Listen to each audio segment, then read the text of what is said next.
a feeling in Washington, certainly after the Colin Powell statement and the initial fairly positive reaction to it from China, that things were heading towards some sort of a better outlook in this crisis. On the other hand, what we've heard since, with the Chinese saying that there may not be any more visits allowed of U.S. delegations to see the 24 crewmen and women on Hainan Island until an apology is forthcoming, that will not go down well here at all. And there is pressure on the President and the administration to take a tough stance on this issue, pressure coming primarily from Republicans on Capitol Hill, perhaps also some mutterings inside the Pentagon that America's stance hasn't been tough enough.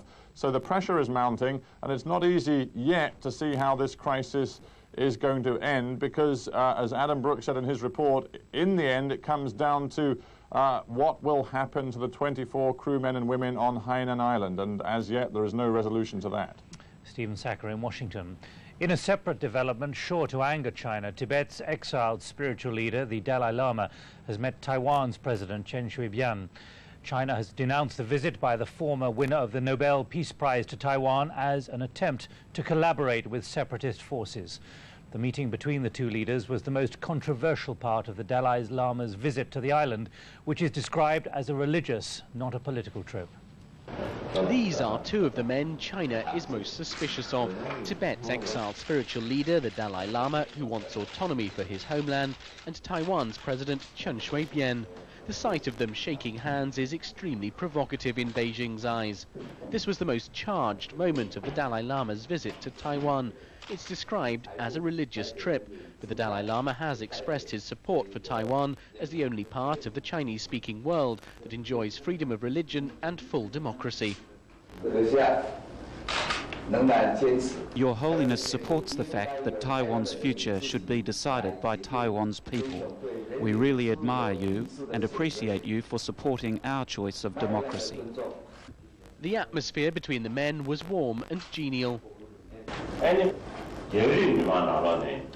am pleased that the international community sympathises with Tibet and that the people in China are starting to understand the Tibetan problem. Most of the Dalai Lama's visit has been spent in religious teaching. Thousands of people have turned out to hear the man who won the Nobel Peace Prize for his campaign for the rights of Tibetans. He's also met with the leaders of all Taiwan's political parties, and China has accused him of seeking to raise money and support for Tibetan independence. Both Taiwan's president and the Dalai Lama insist that they're not seeking any sort of alliance in opposition to China. But Beijing has been angered by the Dalai Lama's presence here. It says it's collusion between anti-China forces. Damien Grammaticus, BBC News, Taipei. And a Dutch lorry driver, Perry Wacker, has been found guilty of the manslaughter of 58 Chinese immigrants who suffocated in the back of his lorry. Their bodies were discovered by customs officers during a routine inspection at the British port of Dover in southern England. This is the tragic legacy of the affair. 58 bodies finally returned from Dover to the place where their ill-fated journey began.